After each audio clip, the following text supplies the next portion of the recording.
We have spent hours searching the deepest depths of the internet to bring you 5 disturbing videos. Before we get started, consider becoming a patron of Top 5s for just $2 per month, where you'll get access to all of our documentaries uploaded to Patreon, and all future documentaries we'll be uploading there. We're currently working on some incredible work, and already have 4 documentaries on there available for you. 2 Murderous Minds, 1 documentary on Stanley Kubrick, and World War AI, Rise of the Machines, which is about the possibility of AI taking over the world. For just $2, you can help support our Murderous Minds series and all other documentaries, which we no longer upload to YouTube.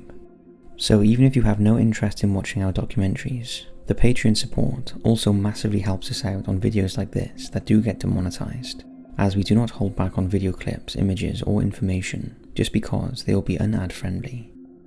Now, let's get into this video. Sinking of MV Sewol. April 16, 2014 has become one of the most painful days in the modern history of South Korea. It was the day of the MV Sewol ferry disaster that took the lives of 304 passengers and crew, including 250 high school students on a school trip. It was a disaster that could and should have been avoided. Here we'll look at the events of that day, along with some harrowing footage taken by passengers as the ferry was sinking. At 8:49 on April 16, 2014, the Sewol ferry, bound for Jeju Island in South Korea, began to sink. On board were 476 passengers and crew, including 325 students on a school trip. At 8:52 AM, Choi Duk-ha, a Danwon High School student aboard the ferry, made a call to the National Emergency Service number and reported that the Sewol was capsizing. Shortly after, a single patrol boat arrived to investigate and rescue passengers. Other ships in the area were also notified of the situation, and the passengers were ordered to put on their life jackets but stay in their cabins. At around 9:30 AM, Captain Lee, realizing the dire situation, gave orders to evacuate the ship, although those who stayed in their cabins didn't hear the message and stayed put. Nearby ships were ordered to drop their lifeboats and rescue the passengers who had jumped. At 9:38 AM, all communications were lost and some passengers started jumping overboard. At 9:47, Captain Lee and some of his crew violated maritime law and abandoned ship, leaving his passengers to perish. Captain Lee and his first and second mates were the first people to be rescued. As the ship listed, many of the passengers followed the first announcement to stay put, even as the water started to engulf them. So whilst the ship's captain was safe aboard a rescue boat, this is what was happening on his ship.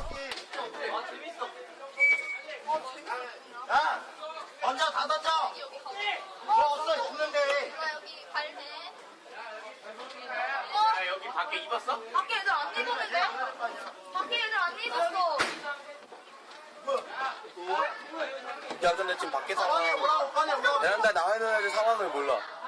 꺼내와. 아 왜? 선장은 뭐 하길래? 아니 뭔가 걸린 거 같아. 타이타닉 된 거 같아. 전화 안 터진다고? 안 터져. 아 망했다. 마지막 갈만이 남기고 누가 된 거 같은데. 자 지금 남기려면 녹음해. 녹음이야 지금 동영상이야. 제발 말씀아 일단 엄마 아빠 사랑해요 씨발. 저 너야 다음에. 이 씨발 존나 빡빡하게 문자 보고 있어. 순영아 성우야. What is so sad about this footage is the boys seem to be laughing and treating the incident as a joke. They trusted what they were told and stayed in their cabins. They had no idea of the seriousness of the situation.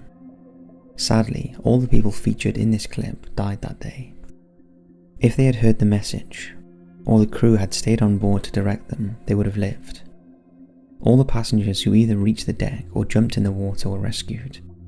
But by the time rescuers arrived to rescue those trapped below deck, they could not get inside due to the listing of the vessel. The Sewol took 2.5 hours to sink, and by 11:03 PM the ship was completely submerged, taking over 300 passengers with it, although it's likely they were already drowned by this stage. The last text message sent by those trapped was at 10:17 AM. The whole sinking played out live on TV as friends and relatives watched hopelessly as the ferry sank. However, in confusing scenes, it was reported that all students had been rescued, and officers working for the educational department sent text messages to the students' parents stating that all students had been rescued. It wasn't until later that the South Korean government corrected this statement, saying 295 passengers remained missing. Eventually it emerged that 304 people had lost their lives, and only 172 had survived, including 22 of the 29 crew. Sadly, Choi Duk-ha, who made the first emergency call, was amongst the dead. After the ferry sunk, a group of civilian divers came to assist the Coast Guard's rescue efforts, and for months they retrieved the bodies and belongings of victims. In the aftermath of the sinking, there was outrage. The actions of the captain and crew were criticised, as was the rescue operation. Investigators later concluded that the ferry sank due to a catalogue of errors that could have been avoided. It emerged that the ferry was overloaded and the cargo was improperly secured. The seawall was carrying 3,608 tons of cargo, more than 3 times the limit. The overload caused the ship to become unstable, and when it made a sudden turn at around 8:48 AM that morning, it caused the unsecured cargo to shift, which in turn caused the ship to list and eventually become unmanageable for the crew. Captain Lee and his first and second mate were arrested and charged with murder. Lee was sentenced to life in prison for the crime of murder through willful negligence. 14 other crew members received up to 12 years in prison. Even though it was a clear failure of the rescue operation, no one responsible was punished except the captain of the Coast Guard boat. 3 other crew members were credited for staying on board the ferry to help passengers escape, and sadly all 3 lost their lives. The tragedy also indirectly took 2 other lives. The former chairman of the company who owned the ship committed suicide before charges could be brought against him. The vice principal of Danwon High School, who was rescued from the stricken ship and who had organised the school trip, couldn't live with the pain of losing his students and hung himself. In his lengthy suicide note, he ended with a request that his body be cremated and the ashes scattered over the site of the accident. On the 22nd of March 2017, the salvage operation began to raise the wreck of sunken seawall, and the remains of 3 more students were recovered. At the time of this video, the bodies of 5 people have never been recovered, and relatives have long campaigned for them to be found. In the immediate aftermath of the tragedy, a yellow ribbon became a symbol of mourning and remembrance for those lost in the Sewol disaster. However, over the years, the yellow ribbon has evolved as a symbol for protesting against the incompetence of the South Korean government in the handling of not only the disaster, but other political issues. We would also like to point out that the video clips were found on the cell phones belonging to victims when their bodies were recovered after the disaster. The families released the videos because they wanted to show the world the conditions aboard the seawall as it sank. We hope by raising awareness again of the Sewol disaster, it will help the families in their fight for justice, and the campaign to recover the remains of those still missing. And as always, we're not in any way being disrespectful to those who have lost their lives.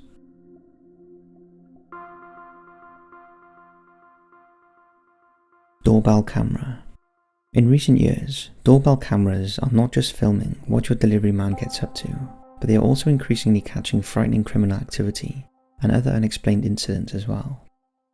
In this next footage, filmed in November 2019, a child can be seen approaching a house in Harriet Creek Ranch in Texas. This is what happened.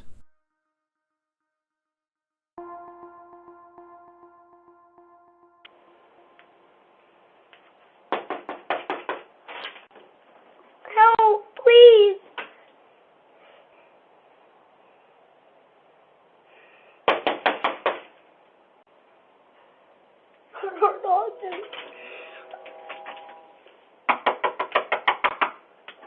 Please help. It's pretty disturbing. The footage was picked up by the True Crime Society, a site worth checking out if you're a true crime fan. We don't really know what to make of it, but if it isn't a hoax, then it's worrying. The footage has also been picked up by Reddit, and some commenters have suggested it's an elaborate fake to rob a house, in a practice where criminals will get a child to scream for help, and when the homeowners come out to investigate, they either attack them or use the distraction to rob the house. Others have likened the child to Serenity Dennard, a 9-year-old girl who ran away from the Black Hills Children's Home in Rapid City on February 3, 2019. We can see the resemblance, although Serenity's family have ruled out that it's her. As far as we know, the door cam incident has been reported to the police, so hopefully they are on the case. Although at the time of writing this, we could find no further information on the little girl's well-being. As with all unsolved cases we cover, if you have any information, then contact the authorities. Ghost in the road. This next one is just a good old-fashioned apparition caught on dashcam in the middle of the road. These sorts of clips are our favourite and really bring us back to when we first started making videos, and we do plan on doing some good ghost videos soon. This one was caught in the middle of the night in Thailand's Surathini province in 2018. It was so convincing, it even made Thailand's Channel 3 news. Take a look.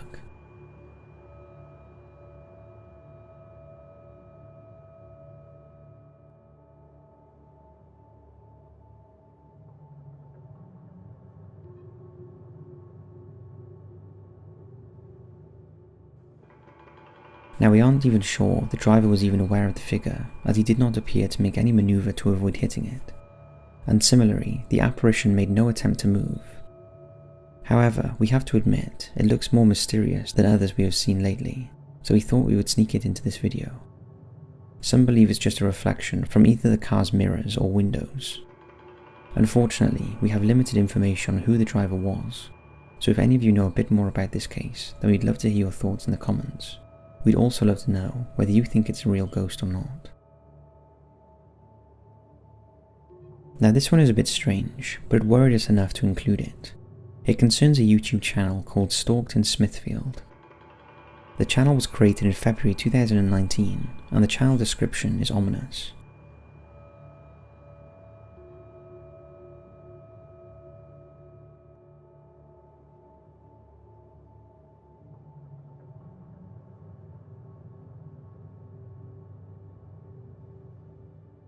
The first video was uploaded on February 9th, 2019 and is titled January 24, 2019 at 3:26 PM.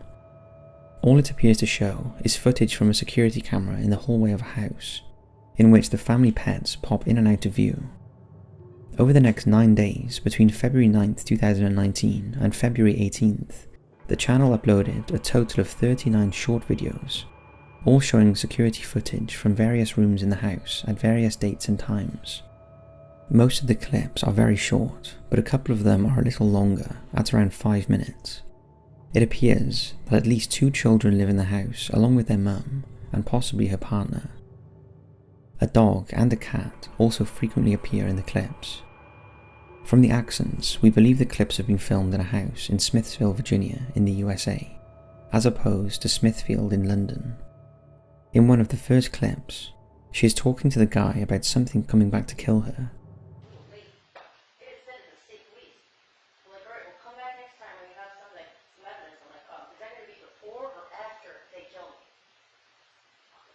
They're not gonna kill you. Fuck. There is another clip we also found particularly disturbing. It's titled Shotgun, and the description is Juliana. What happens if you get shot in the eyeball?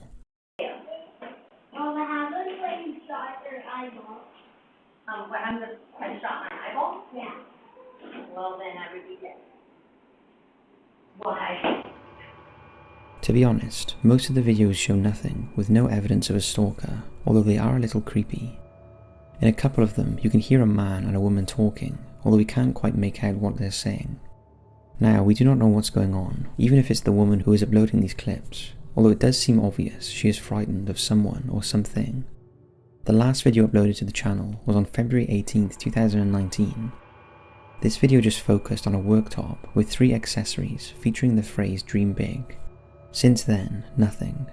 If anyone has any idea who this lady is or what the videos are about, then please let us know in the comments. Bigfoot sighting. We haven't looked at Bigfoot for ages, as we thought we had covered all the great footage out there. However, we're going to look back at an old clip that originally was thought to be a hoax, but now has a question mark over it. If you're a Bigfoot fan, then you've probably already seen the infamous Lumpkin County dashcam Bigfoot video. That was recorded from a Georgia State Police officer's dashcam on the night of May 16, 2009, along a stretch of road in northern Georgia's Chattahoochee National Park. At the time it went viral and was one of the first pieces of dashcam to show Bigfoot, and the fact it was captured by a police patrol car just added to its authenticity. Take a look at the original footage. What the crap? What was that? Did you see that? Yes. Holy crap. What the heck was that? That was on 2 feet, wasn't it? Yeah. Oh my goodness. I thought I was seeing things, actually. Oh my goodness. Please tell me we got that on audio or video. Probably would have almost had to if that thing's recording.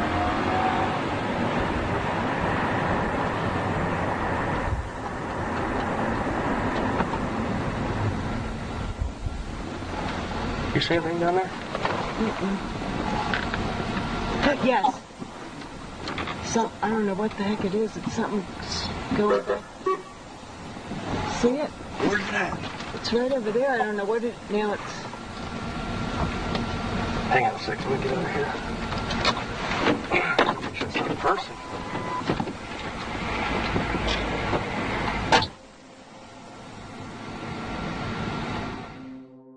Now, although the quality isn't great, you can clearly see what looks like a large bipedal creature running across the deserted highway. And the reaction of the county deputy and his passenger, Mary Scott, just adds to the authenticity, and many thought at last there was video proof that Bigfoot did actually exist. However, in a strange move, it emerged that Lumpkin County Sheriff Stacey Jarrett, who was not in the car, had followed up with the case and began an inquiry into what the creature might be. Stacey reportedly interviewed residents of several homes located close to the area where the sighting occurred, and during his investigation, he allegedly ran into a pair of college students from the Northern Georgia College and State University, who he claims were acting really nervous, but when he questioned them, they denied any knowledge of the incident. However, later in the week, apparently they admitted that one of them had dressed in a gorilla suit and run across the road in front of vehicles on the night in question.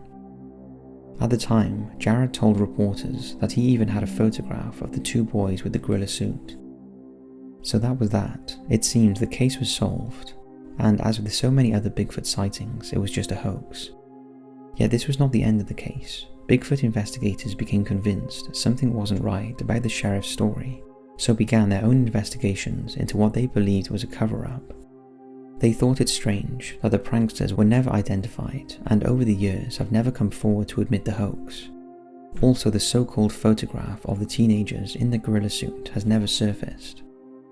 Then there was the question of why a hoaxer would choose that particular bend on a desolate road in poor visibility, where drivers could hardly be able to see the prank.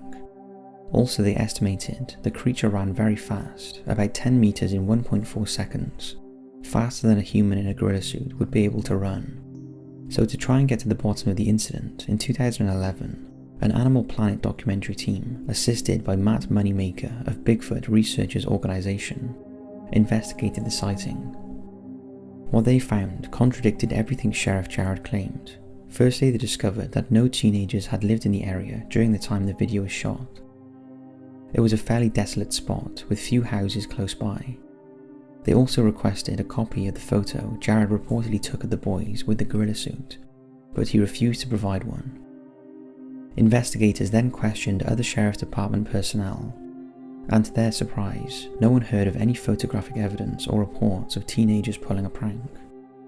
A member of the BFRO documentary team is quoted as saying, "None of the other sheriffs had heard about this story that Jarrett told to a reporter.